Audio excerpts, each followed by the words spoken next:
guys, and welcome to another chapter of reading. If you can't tell, we are joined by my lovely Corinne. Hi, Precious. Hi, Precious. Hi, Precious. Hi, Precious. So without further ado, let's get started, shall we?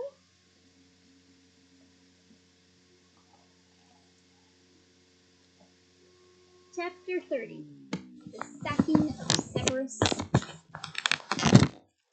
The moment her finger touched the mark, Harry's scar burned savagely. The starry room vanished from sight, and he was standing upon an outcrop of rock beneath the cliff, and the sea was washing around him, and there was triumph in his heart.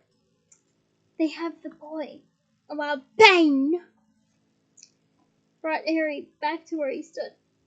Disoriented, he raised his wand, but the witch before him was already falling forward. He hit the ground so hard that the glass in the bookcases tinkled.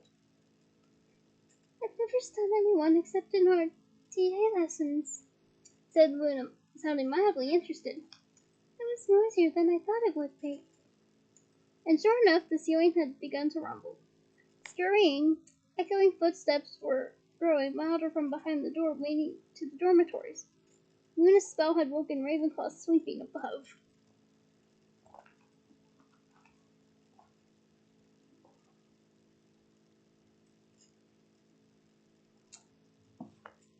Luna, how are you? I need to get under the cloak. Luna's feet appeared out of nowhere. He hurried to her side, and she let the cloak fall back over them as the door opened, and a stream of Ravenclaws, all in their night clothes, flooded into the corner. There were gasps and cries of surprise as they saw Alecto lying there unconscious. Slowly they shuffled in around her, a savage beast that might wake at any moment and attack them. Then one brave little first year darted up to her and prodded her backside with his big toe. I think she might be dead, he shouted with delight. Oh, look, whispered Luna happily as the Ravenclaws crowded in around Alecto. They're pleased. Yeah, great.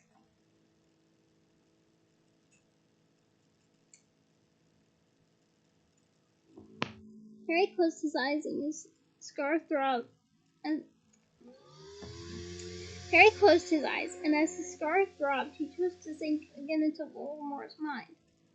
He was moving along the tunnel into the first cave. He had chosen to make sure of the locket before coming, but that wouldn't take him long.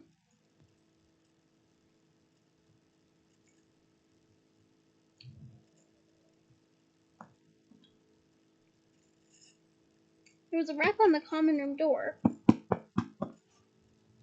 and every Ravenclaw froze.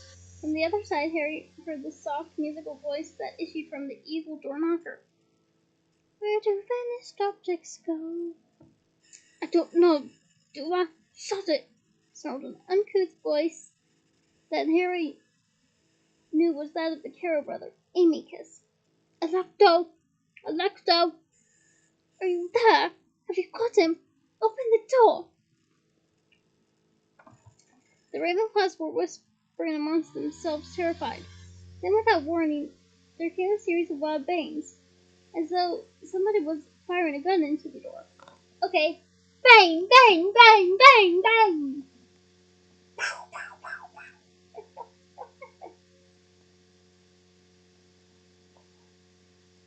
Pow! Alecto! If it comes and we haven't got Potter, you want to go the same way as the Malfoys? Answer me! Amicus bellowed, shaking the door for all it was worth, but it still didn't open.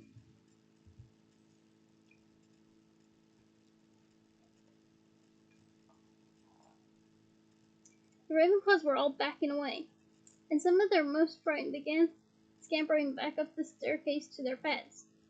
Then, just as Harry was wondering whether he ought not to blast open the door and stun Amicus before the Death Eater could do anything else, a second most familiar voice rang out beyond the door. May I ask what you are doing, Professor Carrow?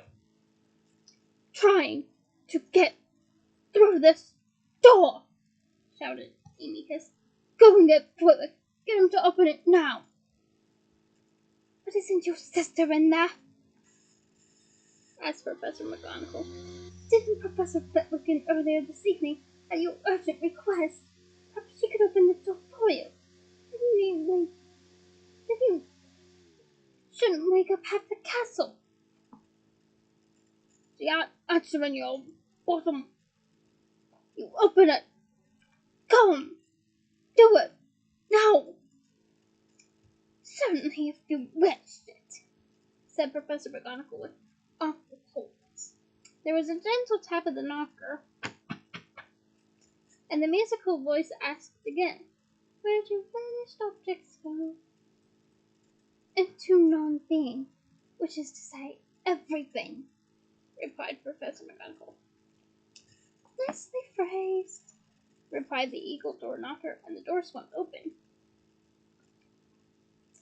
The few Ravenclaws who had remained behind sprinted for the stairs as Amicus burst over the threshold, brandishing his wand. Hunched like his sister, he had a pallid, doughy face and tiny eyes, which fell at once on Alecto, sprawled motionless on the floor. He let out a yell of fury and fear.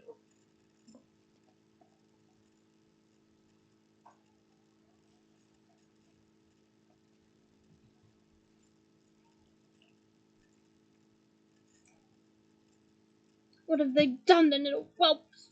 He screamed. Appreciate the lot of them until they tell me who did it.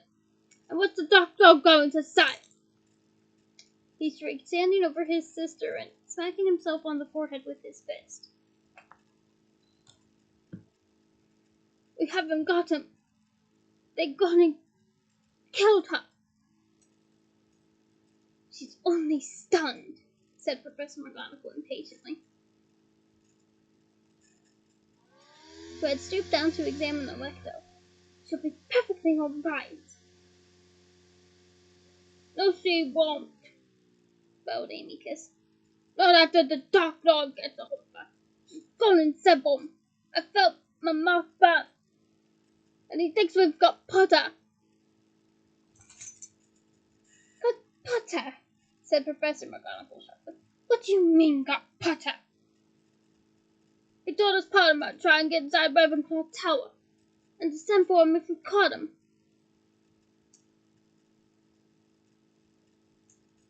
Why would Harry Potter try to get inside Ravenclaw Tower? Potter belongs in my house. Beneath the disbelief and anger, Harry heard a little strain of pride in her voice. An affection for Minerva McGonagall gushed up inside him. We were told he might come here, said Harry. I don't know why, do I? Professor McGonagall stood up, and her beady eyes swept the room. Twice they passed over the place where Harry and Luna stood. We can push it off all the kids, said Amy. His pig-like face suddenly crafty. Yeah, that's what we'll do. We'll say that Alecto was ambushed by the kids. Them kids up there. He looked up at the starry ceiling toward the dormitories. And we'll say they forced her to press her mark. That's why he got a false alarm. He can punish them. A couple kids, more or less. What's the difference? Only the difference between truth and lies. Courage and cowardice, said Professor McGonagall, who had turned pale. A difference? Short. But you and your sister seem unable to appreciate. But let me make one thing very clear. You are not going to pass off your many ineptitudes on the students of Hogwarts. I shall not permit it. Excuse me. Amicus moved forward until he was offensively close to Professor McGonagall, his face within inches of hers. She refused to back away, but looked down at him as if he were something disgusting she had found stuck to a lavatory seat.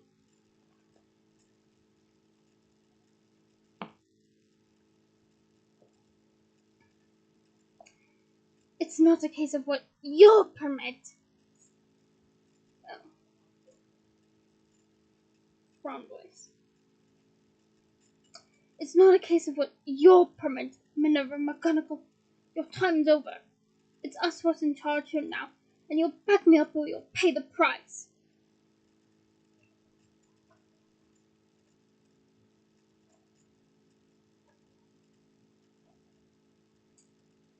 And he spat in her face.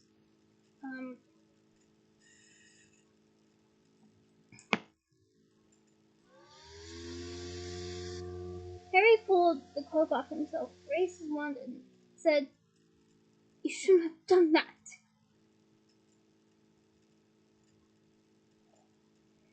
Yes, Harry, you should not have done that. As Amycus spun around, Harry shouted, "Crucio!" The Death Eater was lifted off his feet. He writhed through the air like a drowning man, thrashing and howling in pain.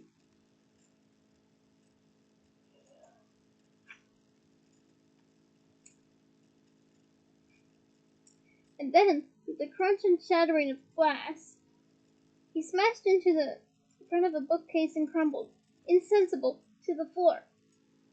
"I see what Bellatrix meant," said Harry, the blood thundering through his brain. "I need to really name it." "Potter!" whispered Professor McGonagall, clutching her heart. "Potter, you failed! What? How?" She struggled to pull herself together. "Potter, that was foolish!" "He spat at you," said Harry.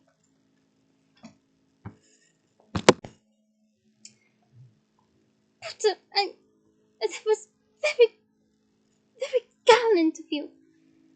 But don't you realize—" "Yeah, I do," Harry assured her. Somehow her panic steadied him. "Professor McGonagall, Voldemort's on the way." "Oh, are we allowed to say the name now?" asked Luna with an air of interest, pointing off the invisibility cloak. The appearance of a second outlaw seemed to overwhelm Professor McGonagall, who staggered backward and fell into a nearby chair, clutching at the neck of her old tartan dressing gown. "I don't think it makes any difference what we call him," Harry told Luna. "He already knows where I am."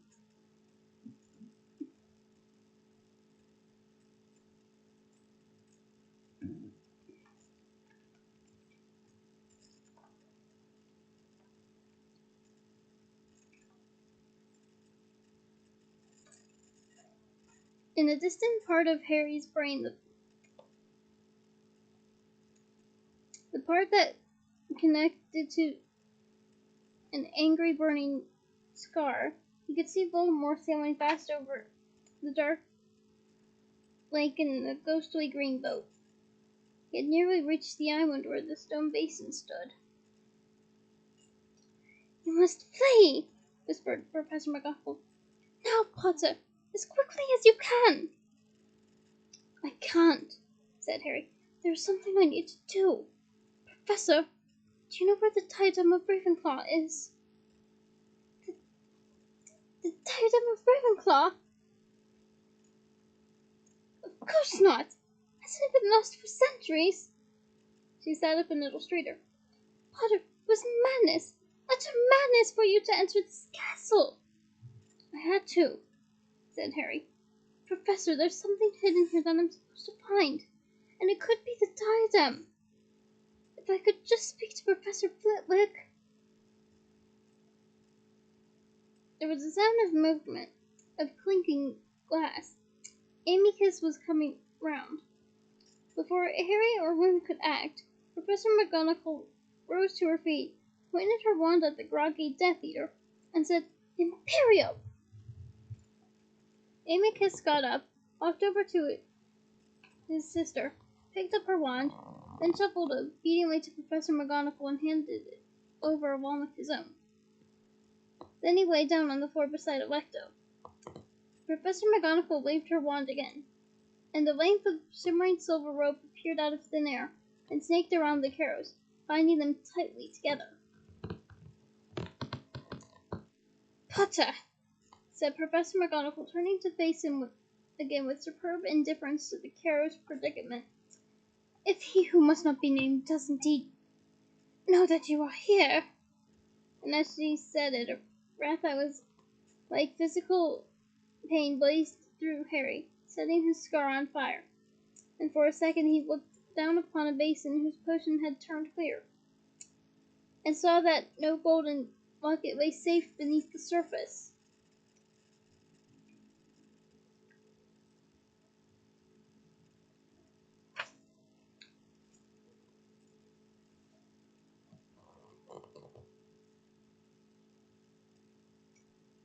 Potter, okay, I don't know whose voice is saying this, so I'm just gonna use Luna's, okay?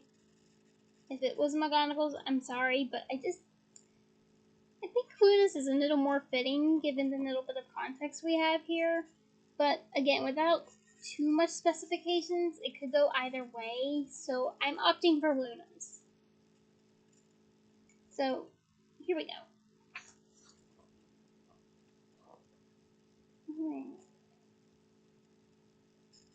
Oh, okay.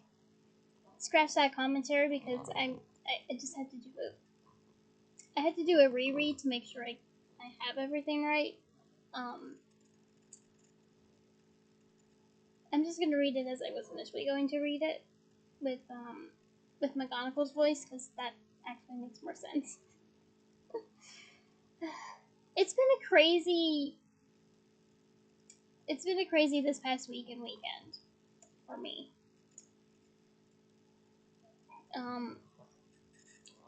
It really has been. I don't want to go too much into detail, but it's just like there has been too much change that I couldn't process, and things are like starting to become normal again, mostly. So yeah, it's just like this past weekend was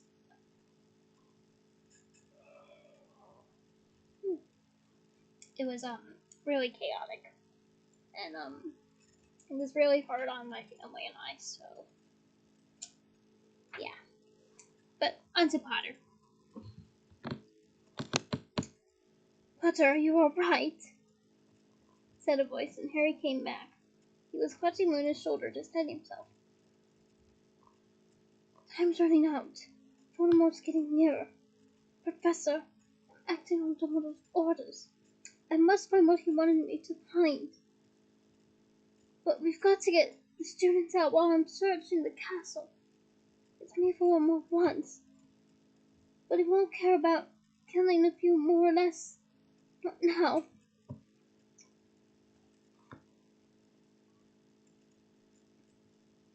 Not now that he knows I'm attacking Horcruxes." Harry finished the sentence in his head. "You're acting on Dumbledore's orders," she repeated with a look of dawning wonder. Then she drew herself up to her fullest height. "We shall secure the school against he who must not be named, while you search for this object. Is that possible?" "I think so," said Professor McGonagall dryly. "We teachers are rather good at magic, you know. I am sure we will be able to hold him off for a while if we put our best efforts into it. Of course, something will have to be done about Professor Snape."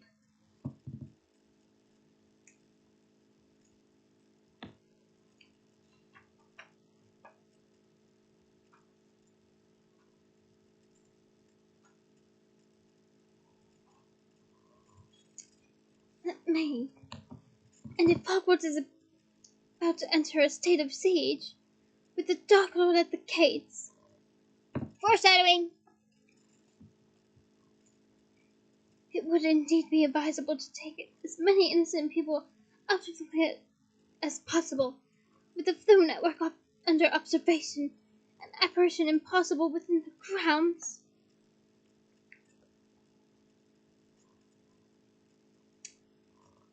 There's a way, Harry said quickly, and he explained about the passageway leading into the Hog's Head. Potter, we're talking about hundreds of students. I know, Professor, but if Voldemort and the Death Eaters are concentrating on the school boundaries, they won't be interested in anyone who's disapparating out of the Hog's Head. There's something in that, she agreed. She pointed her wand at the Carrows, and a silver net fell upon their bound bodies, tied itself around them, and hoisted them into the air, where they dangled beneath the blue and gold ceiling like two large, ugly sea creatures. Come, we must alert the other heads of house. You'd better put that cloak back on. She marched toward the door, and as she did so, she raised her wand. From the tip burst 3 silver cats with spectacle markings around their eyes. The Patronuses ran sleekly ahead, filling the spiral staircase with silvery light, as Professor McGonagall, Harry, and Luna hurried back down. Along the corridors they raced, and one by one the Patronuses left them. Professor McGonagall's tartan dressing gown rustled over the floor, with Harry and Luna jogging behind her under the cloak.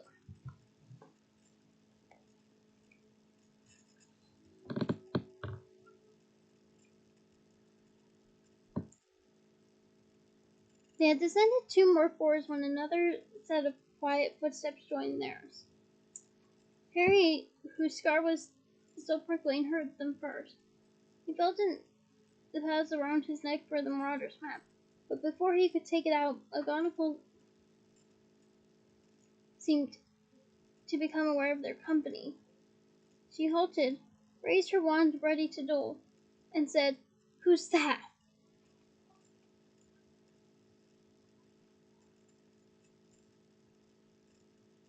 "It is I," said a low voice. From behind a suit of armor stepped Severus Snape. Hatred boiled up in Harry at the sight of him. He had forgotten the details of Snape's appearance and the magnitude of his crimes. Forgotten how his greasy black hair hung in curls around his thin face, how his black eyes had a cold, dead look. He wasn't wearing nightclothes, but was dressed in his usual black cloak, and he too was holding his wand ready for a fight. Where are the Carrows?" he asked quietly. "Wherever you told them to be, I expect, Severus," said Professor McGonagall. Snape stepped nearer, and his eyes flitted over Professor McGonagall into the air around her, as if he knew that Harry was there. Harry held his wand up too, ready to attack. "I was under the impression," said Snape, "that Alecto had befriended an intruder." "Really?" said Professor McGonagall. "And what gave you that impression?" Snape made a slight flexing movement of his left arm, where the dark mark was branded onto his skin. Well, I have no dark mark, thank goodness, but, make of that what you will. "Oh, but naturally," said Professor McGonagall. "You Death Eaters have your own private means of communication. I forgot."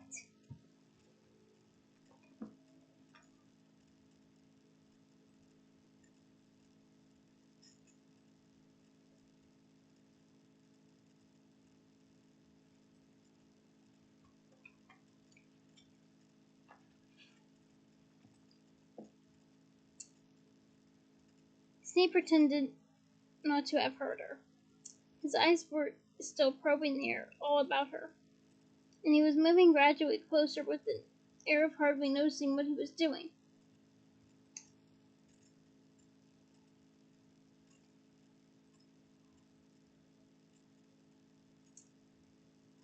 I did not know that it was your night to patrol the corridors, Minerva. You have some objection? I wonder what would have brought you out of your bed at this late hour.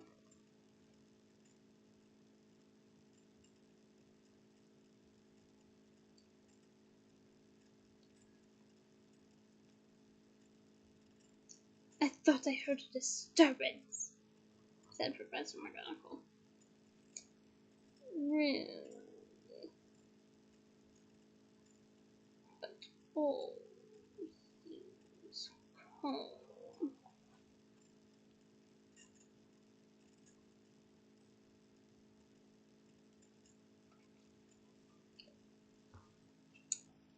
Snape looked into her eyes. Have you seen Harry Potter, Minerva?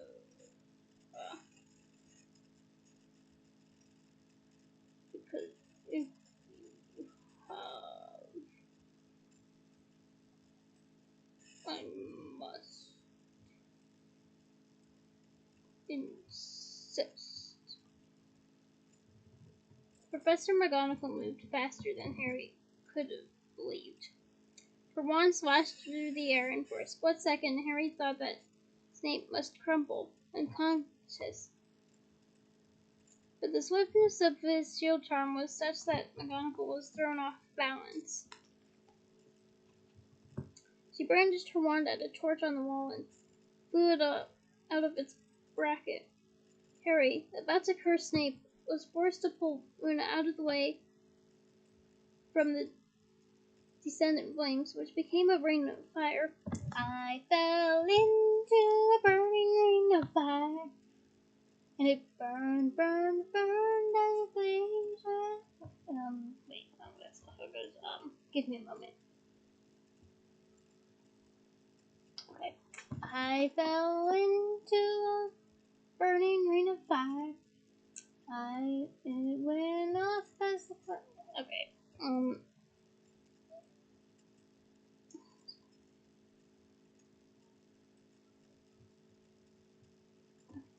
I think I got it this time. If not, just bear with me. I haven't listened to it in a while, but it's Johnny Cash all the same because you saw it coming. I fell into a burning ring of fire. I went down as the flames went high, and it burns, burns, burns. The ring of fire, the ring of fire.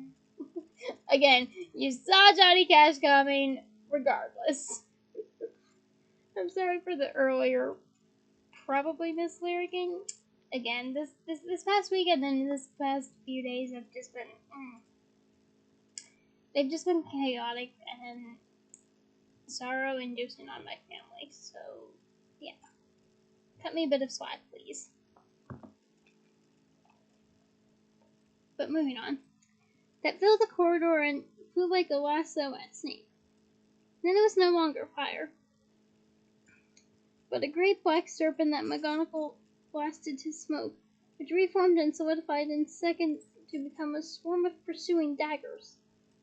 Snape avoided them only by forcing the suit of armor in front of him, and with echoing clangs the daggers sank, one after another, into its breast. "Minerva!" said a squeaky voice, and looking behind him, still shielding Luna from flying spells, Harry saw Professor Flitwick and Sprout sprinting up the corridor toward them in their night clothes, with the enormous Professor Slughorn dancing along at the rear. No! Squealed Flitwick, raising his wand. You do no more murder at Hogwarts! Oh, Flitwick, you don't know what's coming.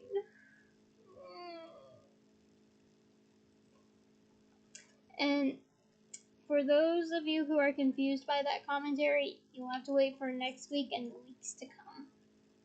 It'll make sense, I promise. Though not really in a good way. But anyway. Flitwick's spell hit the suit of armor behind which Snape had taken shelter. With a clatter it came to life. Snape struggled free of the crushing arms and sent it flying back toward his attackers. Harry moved to dive sideways to avoid it as it smashed into the wall and shattered. When Harry looked up again, Snape was in full flight. McGonagall, Flitwick, and Sprout all thundering after him. He hurtled through a classroom door, and moments later he heard McGonagall cry, "Coward! Coward!" "What's happened? What's happened?" asked Luna. Harry dragged her to her feet, and they raced along the corridor, trailing the invisibility cloak behind them, into the deserted classroom where Professors McGonagall, Flitwick, and Sprout were standing at a smashed window. "He jumped," said Professor McGonagall as Harry moved around into the room. "You mean he's dead?" Harry sprinted to the window, ignoring Flitwick's and Sprout's yells of shock at his sudden appearance. "No, he's not dead," said McGonagall bitterly. "Unlike Dumbledore, he was still carrying a wand, and he seems to have learned a few tricks from his master." With a tingle of horror, Harry saw in the distance a huge bat-like shape flying through the darkness toward the permanent wall. There were heavy footfalls behind them, and a great deal of puffing. Slughorn had just caught up. "Harry!"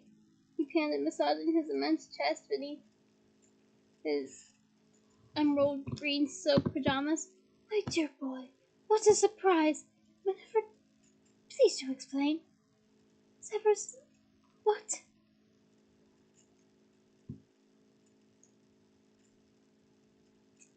"Our headmaster is taking a short break," said Professor McGonagall, pointing at the snake-shaped hole in the window.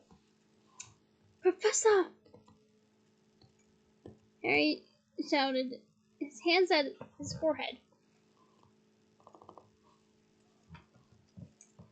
He could see the infrared-filled lake sliding beneath him, and he felt the ghostly green boat bump into the underground shore, and Voldemort leapt from it with murder in his heart.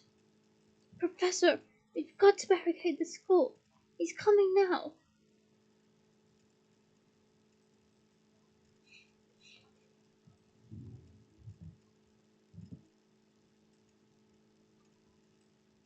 "Very well.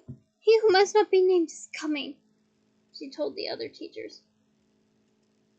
Sprout and Flitwick gasped. Slughorn went out of the room.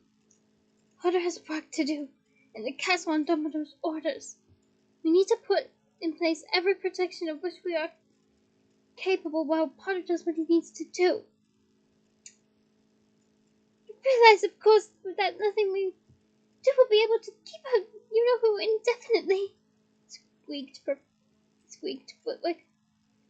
"But we can hold him up," said Professor Sprout. "Thank you, Pomona," said Professor McGonagall. And between the two witches there passed a look of grim understanding. "I suggest we establish basic protection around the place, then gather our students and meet in the Great Hall. Most must be evacuated, though if any of those who are overage wish to stay and fight, I think they ought to be given the chance." "Agreed," said Professor Sprout. Already hurrying toward the door, "I shall meet you in the Great Hall in 20 minutes from my house." And as she jogged out of sight, they could hear her muttering, "Don't you out, devil snare, and snark off buds. Yes, I'd like to see the Death Eaters fighting those."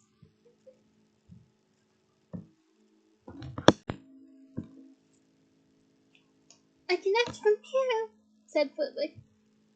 and although he could barely see out of it, he pointed his wand through the smashed window and began muttering incantations of great complexity. Harry heard a weird rushing noise as though Flitwick had unleashed the power of the wind into the grounds. "Professor," Harry said, approaching the Nettle Charms Master. "Professor, I'm sorry to interrupt, but this is important. Have you got any idea where the diadem of Ravenclaw is?" "Particular Phyllis! The diadem of Ravenclaw!" squeaked Flitwick. "Little extra wisdom never goes amiss, Potter. But I hardly think it would be much use in this situation." "I only meant, do you know where it is? Have you ever seen it?" "Seen it? Nobody has seen it in living memory." Foreshadowing. "Nonsense, lost boy!" Harry felt a mixture of desperate disappointment and panic. What then was the Horcrux? "We shall meet you and your Ravenclaws in the Great Hall, Phineas," said Professor McGonagall, beckoning Harry and Luna to follow her. They had just reached the door when Slughorn rumbled into speech. "My word!" He popped pale and sweaty, his wolverine mustache a quiver. "What to do? I'm not at all sure whether this is wise, whenever he is bound to bind the inn, you know. And anyone who has tried to let him will be in most grievous peril." "I shall expect you and the Slytherins in the Great Hall in 20 minutes also," said Professor McGonagall. "If you wish to leave with your students, we shall not stop you. But if any of you attempt to sabotage our resistance, or take up arms against us within this castle, then, Horace, we duel to kill." "Minerva!" he said aghast. "The time has come for Slytherin House to decide upon its loyalties," interrupted Professor McGonagall. "Go and wake your students, Horace."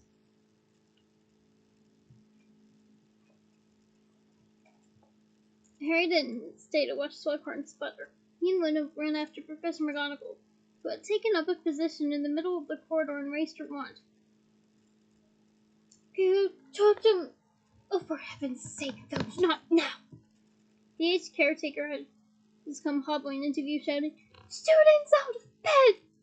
Students in the corridors!" "They're supposed to be out of bed, you feathering idiot!" shouted McGonagall. "Now go and do something constructive. Find Peeves." "Peeves?" stammered Filch, though he had never heard the name before. "Yes, Peeves, you fool, Peeves! Haven't you been complaining about him for a quarter of a century? Go and fetch him at once." Filch evidently thought Professor McGonagall had taken leave of her senses, but hobbled away, hunched-shouldered, uttering under his breath, "And now—" "Putridum locomotor!"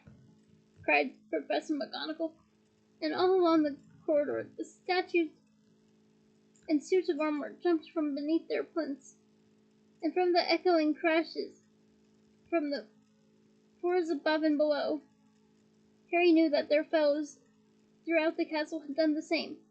"Hogwarts is threatened!" shouted Professor McGonagall. "Man the boundaries! Protect us! Do your duty to our school!"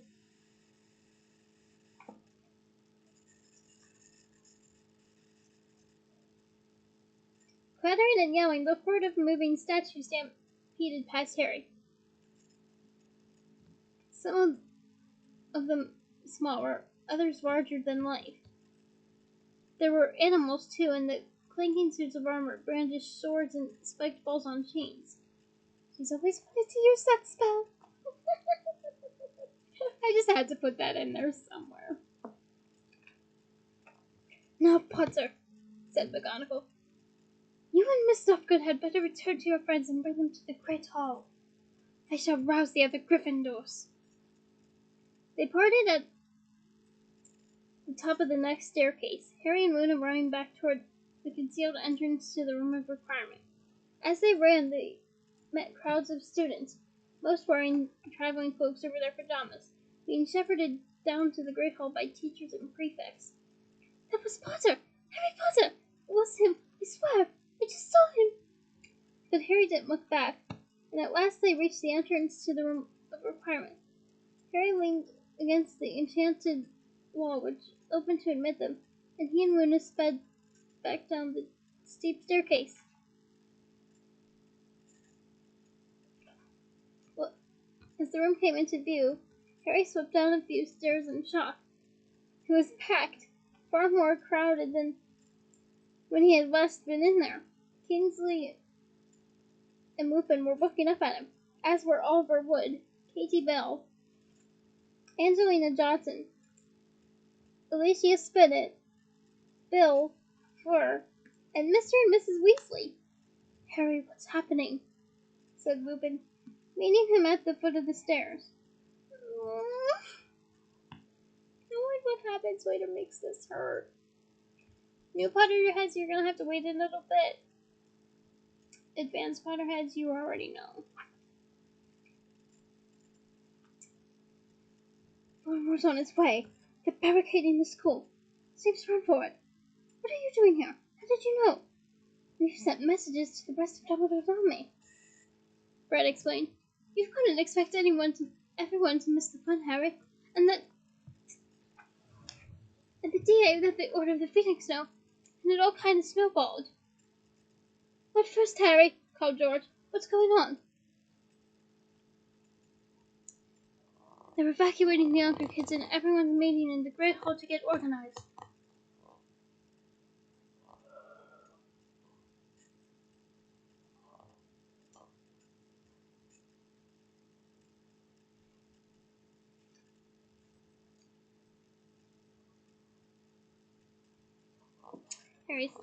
Harry said, we're fighting. There was a great roar. Okay. There's my riot roar. And a surge toward the foot of the stairs. He was pressed back against the wall as they ran past him. The mingled members of the Order of the Phoenix, Dumbledore's army, and Harry's old Quidditch team, all with their wands drawn, heading up into the main castle.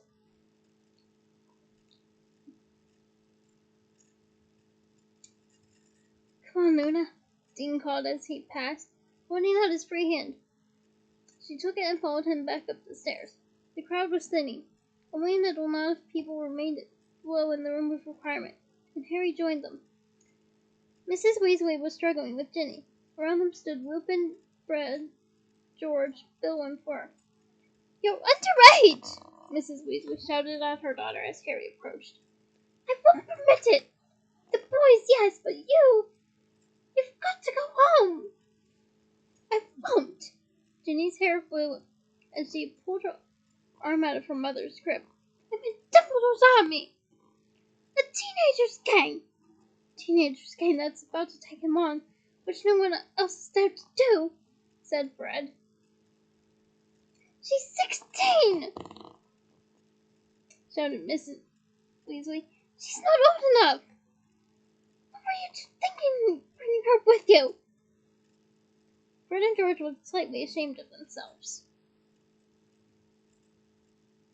Mom's right, Ginny, said Bill gently. You can't do this. Everyone underage will have to leave.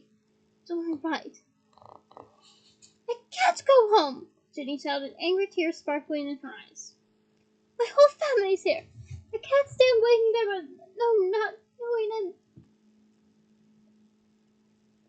Her eyes met Harry's for the first time. She looked at him beseechingly, but he shook his head and she turned away bitterly.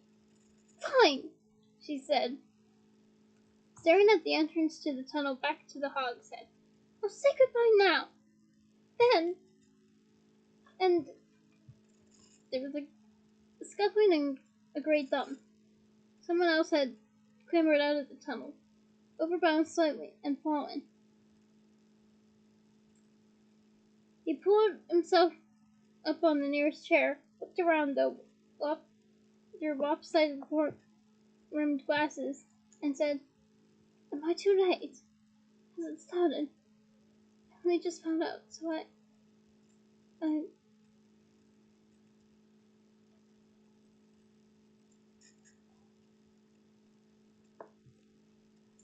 Percy spluttered into silence. Evidently he hadn't expected to run into most of his family. There was a long moment of astonishment, broken by Ford turning to Lupin and saying in a wildly transparent attempt to break the tension, "So, it was little Teddy." Lupin blinked at her, startled. The silence between the Weasleys seemed to be solidifying like ice.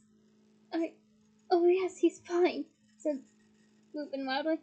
"Yes, Tonks is with him." Oh. Advanced Potterheads know why I'm having this reaction. Newcomers, you're gonna have to wait. You won't wait long, obviously, but you're gonna have to wait.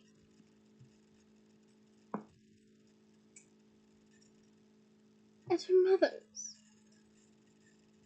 Percy and the other Weasleys were still staring at one another, frozen. Well, I'll just say hi.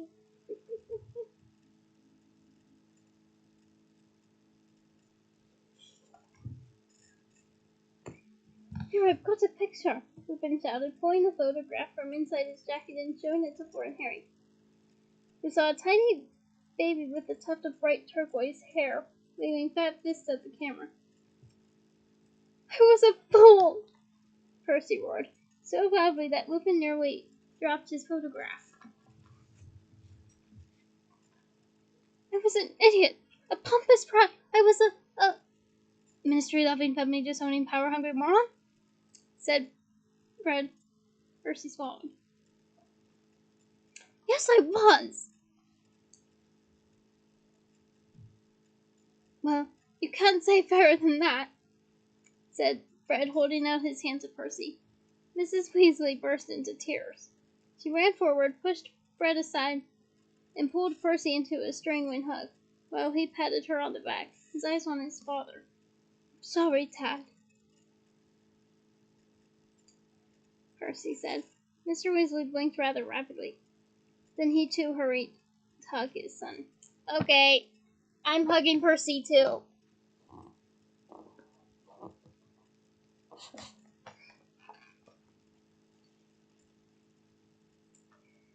"What made you see sense, Percy?" inquired George. "It's been coming on for a while," said Percy, mopping his eyes under his glasses with the corner of his traveling cloak. Well, I'm sure it's not a traveling cloak, but make do."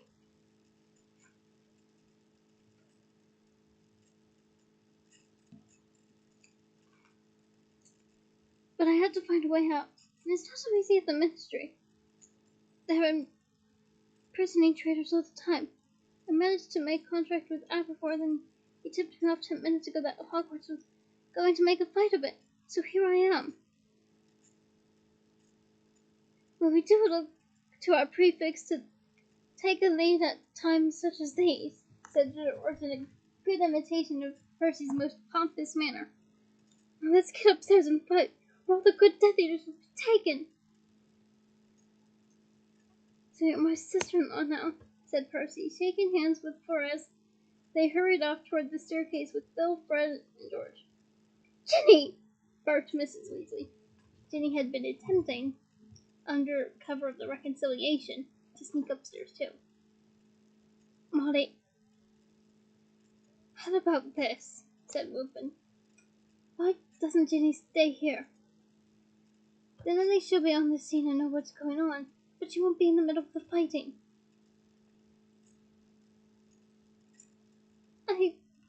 "That's a good idea," said Mr. Weasley firmly. "Ginny, you stay in this room. You hear me?" Ginny didn't seem to like the idea much, but under her father's unusually stern gaze, she nodded. Mr. and Mrs. Weasley, along with Lupin, headed off for the stairs as well. "Where's Ron?" asked Harry. "Where's Hermione?"